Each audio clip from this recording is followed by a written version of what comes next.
Hi, everyone. Are we live?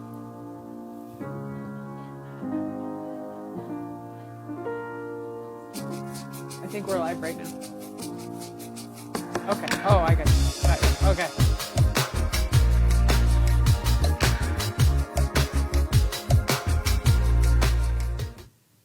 Hi, everyone. Michelle Ferreri here, Member of Parliament for Peterborough-Kawartha, and excited to bring you another episode of People Before Politics. So for those of you who've been following along, this has been a great series for myself, but hopefully for those of you watching at home, for a chance to get to know more personally a lot of the people behind the politics. Because really, when we have a connection to the people who are elected into office, you understand what drives them, their lived experience, and you have that more human compassion.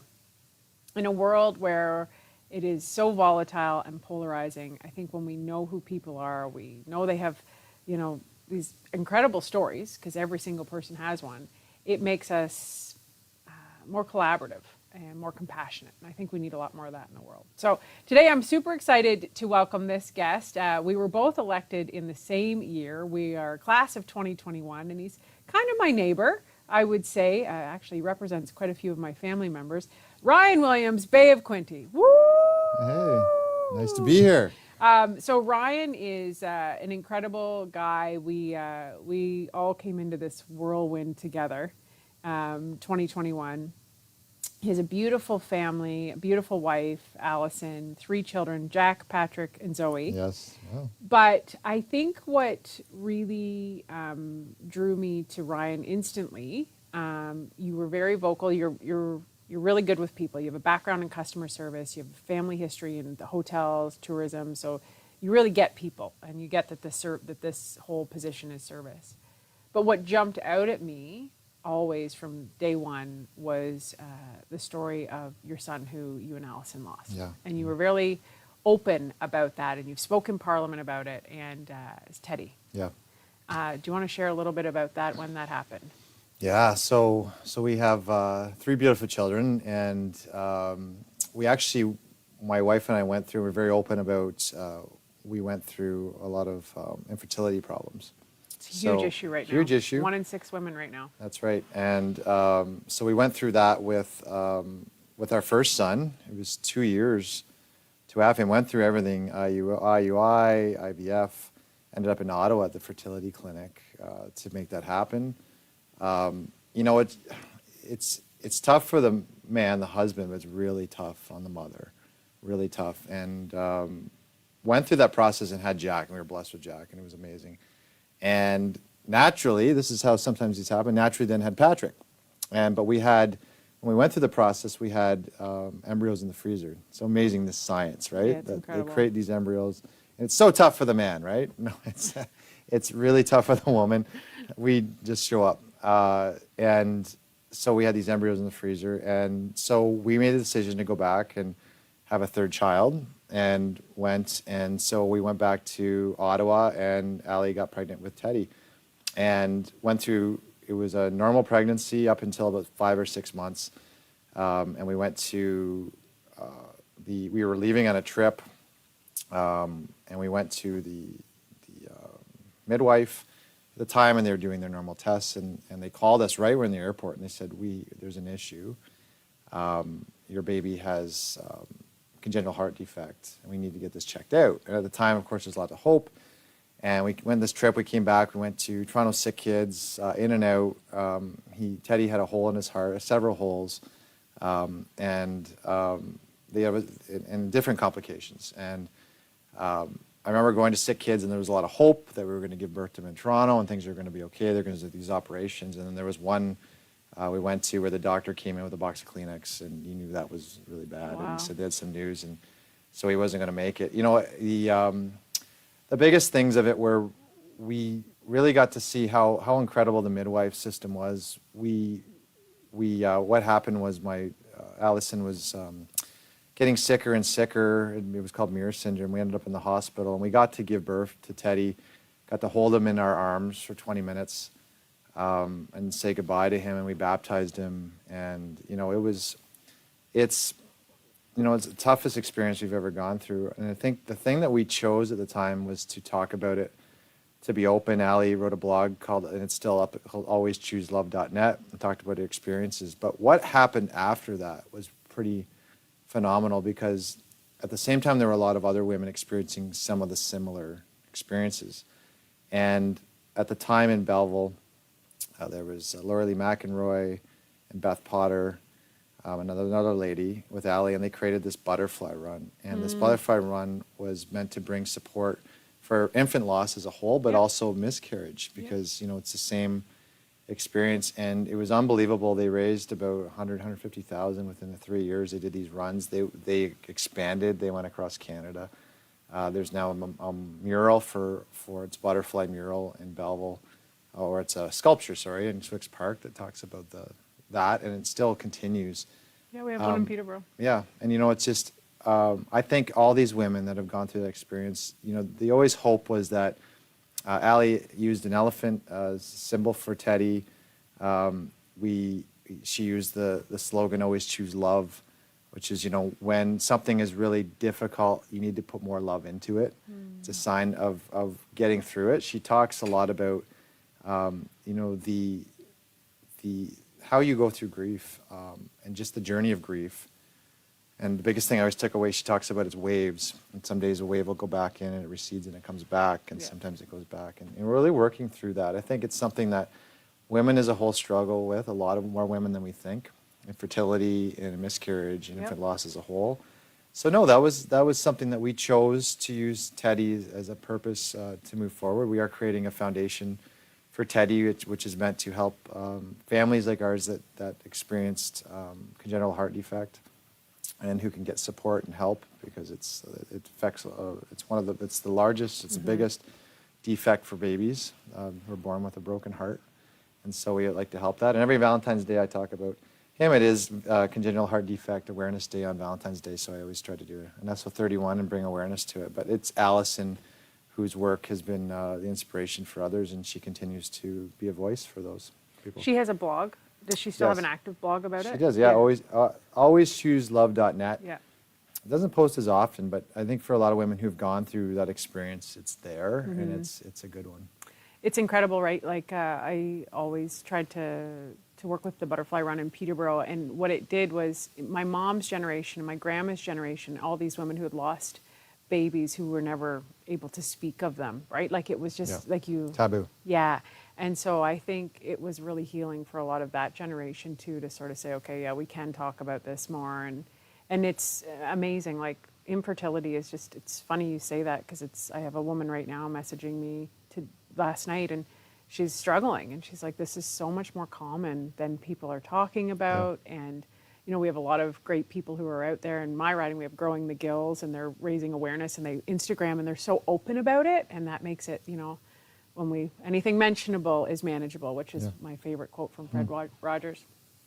So I think that you can kind of tell why I was instantly kind of connected to Ryan, because as a lot of you follow me, I love kids, and I just love when we're able to talk about tough subjects and bring a compassionate awareness to it. But you also have a very savvy business background. Your father, I remember when you were running, my aunt's like, his father was a wonderful, wonderful man, and we recently did a post on social media. I was doing a fundraiser in Ryan's Riding, and I had a message from Kathy Bulger, and Kathy Bulger is the mother of Nick Bulger, who was killed in Afghanistan. And she just raved about your dad and his connection to helping the community in the Highway of Heroes. So a lot of responsibility to live up to your father, because he was involved in politics. Yeah, he was the mayor of Quinte West for 8 years, and was a phenomenal mayor. Was the only mayor I've seen who retires and has a roast that raised 50,000. That was full of 400 people who just loved this man and wanted to see him go. He also then was honorary colonel of the base, and he went through. So his story was pretty phenomenal. He was mayor in 2008 or 2006. I think it was 2006. He came in first, and he served 8 years. He was mayor during the time of the bad colonel.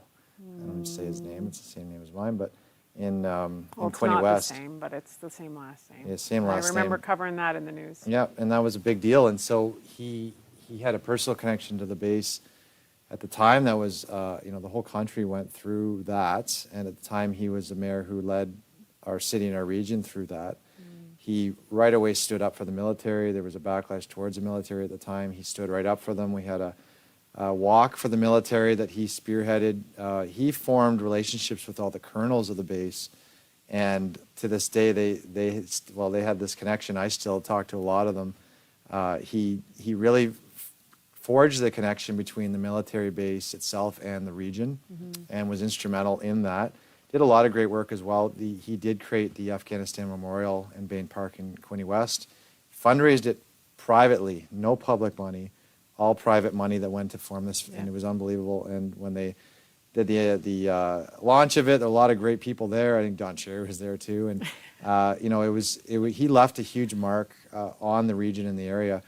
He passed away 3 years ago. He had cancer. He fought cancer when he was mayor for at least 4 years. At the end, a lot of things, his health and things that the public didn't even know about, never knew about it. But he certainly was an inspiration and a role model. A lot of reasons that I decided to get into it. I think it flows in the family blood as well. But hotelier family. My grandfather, very similar hotelier as well. My grandfather has a really neat story where he, in 1955, his father had passed, my great grandfather, and he had a small mechanics garage. Went and got a chattel mortgage and bought a car dealership in 1955-56 in Sterling that sold 56 cars a year. It was a covered bridge in Sterling. It's called Sterling Motors. He turned it in by 1975 into selling 60 cars a month. Cool. And then got into hotels. And from 1979, we built our first hotel, and we ended up with 5 hotels at one point. But he ran for provincial politics and lost against Hugh O'Neill, who ended up being our provincial MPP for 20 years.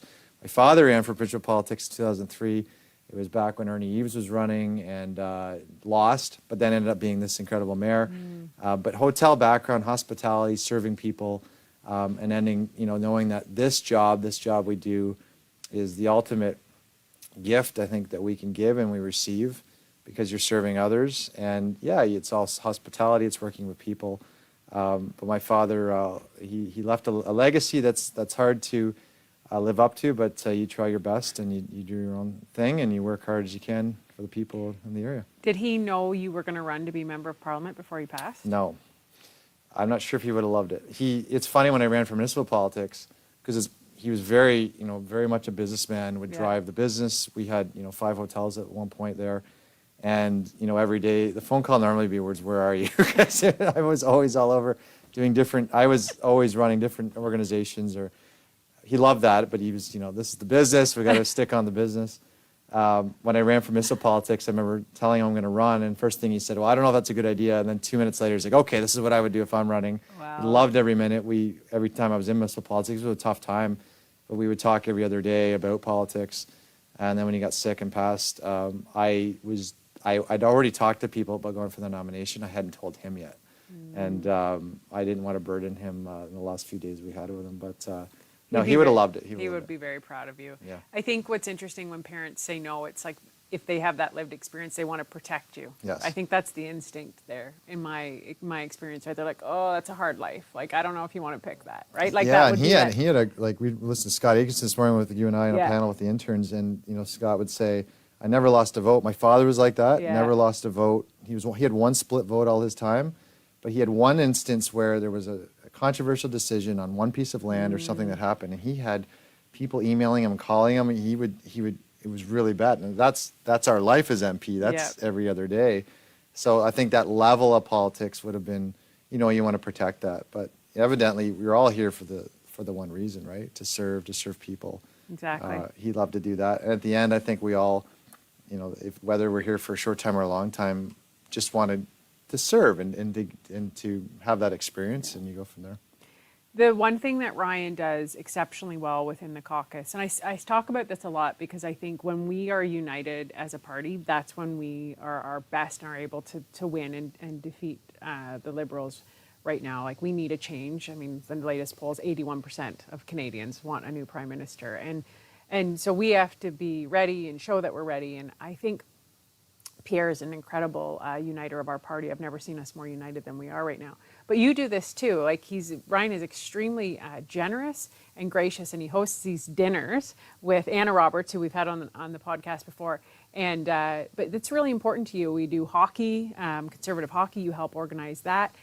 Is that like a conscious thing for you to bring us all together?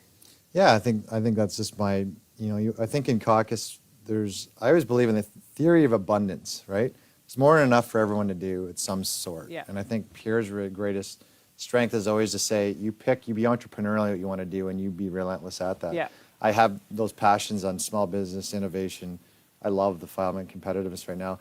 And then when you look at that side, there's the work, and then there's the caucus. Yeah. And so you look at the roles people play, and obviously Pierre is the best communicator, articulate, really a good marketer, really knows how to get to the people. And yeah, I think the role that we needed more of in our caucus was people who bring people together, because it's a team. And so Anna Roberts is amazing at that. And we were talking about, let's do something. And it ended up being, we'll do these unification dinners and bring 30, 40 people together every 2 months. But the hockey to me is our favorite. And Michelle plays, and she's really good. Oh, so she's good. Fantastic. And, I think the thing about it is it's a way to blow off steam, but it's a way to get people together. Well, we're not talking about politics. That's like, it's a break. My favorite part of hockey is not the game per se. It's afterwards when we all come together and we just, it's communion, right? In a way, like you are talking about things like this, our personal lives, or the things that are, not just, this bill or that. Now, some people can't get it out of them, but I think that's important. And I think there's roles everyone plays in caucus, and I think we have an incredible unified caucus for a lot of reasons, because I think there's a lot of people that play a lot of good roles. Mm-hmm. You fill whatever role you think you can do, and I think that's important. And I think we have a great team. I love most about our caucus, tell you what, is it's exactly why you're doing this and why you have these conversations. Mm-hmm. Everyone is exceptionally talented at something. Yeah. Everyone is unique. Everyone has some sort of passion for their own riding, but for something else in there. And when you connect, we found that when I was running, my favorite time as a regional organizer was I had a group called Quinnovation. Quinnovation was about bringing entrepreneurs together. We do coffees in the morning or drink nights. And it was all about just bringing those people together. And it was always fun, is we would do this thing, I'd call it the anti-chamber, where you always go and say, how are you? I'm great, how are you? And we'd say, no, I don't care. I want to know, what's your biggest challenge right now? So we get in a group and say, Michelle, what's your biggest challenge? And you'd say, Justin Billy, Trudeau. yes, yeah. Billy, what's your greatest challenge, right? And you'd say, all right, everyone would, and then someone in the room would say, I can help you with that. That's cool. I think I can do that. And so it's unification. Cool. You bring people together on commonalities. More people have commonalities than they ever know. And I think that's part of a team as well. You're building that up to say, look, if you can get people together, and they're not always just talking about something else, they can find something to say, hey, I would like to help you with that, or I can do something. Mm-hmm. And I think that's really neat about congregation, about congregating people together, and communion meaning just sharing likeness together, sharing time together in space. I think that's cool. I love that.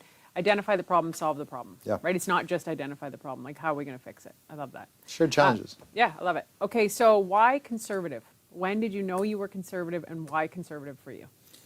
I think I always knew I was conservative, and I didn't know why.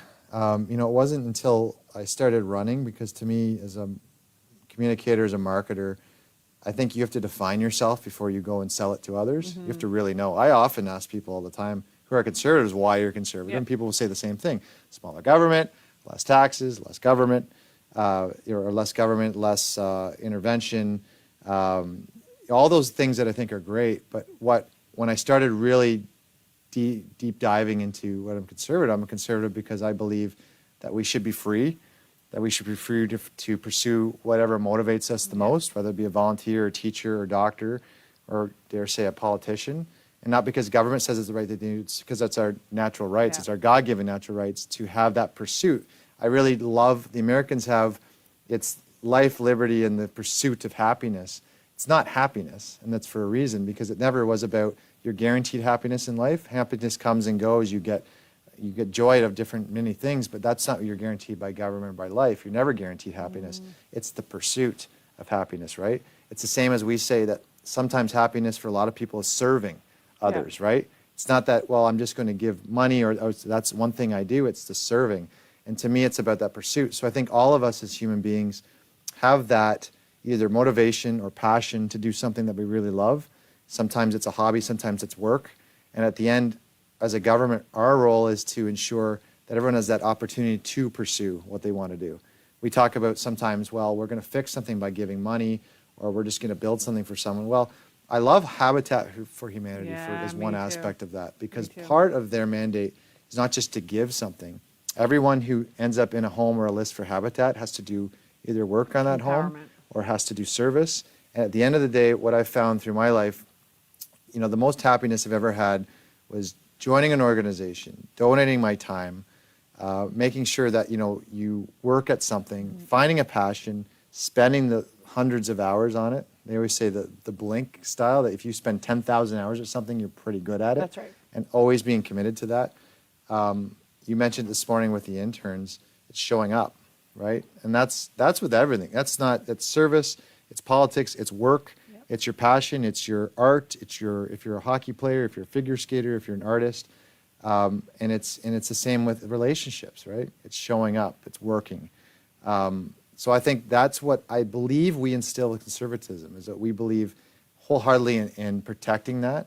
And then the government's role is then, we say it's equality of opportunity instead of equality of outcome, where this government right now likes to say, well, we're giving everyone this, and so it should be done, right?